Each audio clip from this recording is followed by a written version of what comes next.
Let us now go through the installation process of WABA integration for Pipedrive. Visit the Pipedrive marketplace. Here we can find the integration WABA integration by Algebra. Click on Install Now.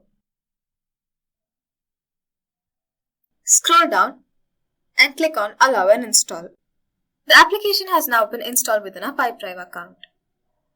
Within the Pipedrive account, click on your Pipedrive profile. Select Tools and Integrations. Select Marketplace Apps. We can now view that the application has been installed within our Pipedrive account. Click on the three dots.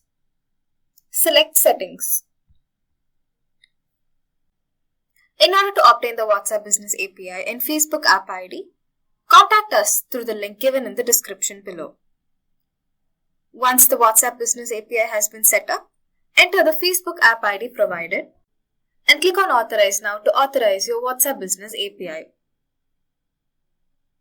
WABA integration has now been set up within Pipedrive. Thank you for watching.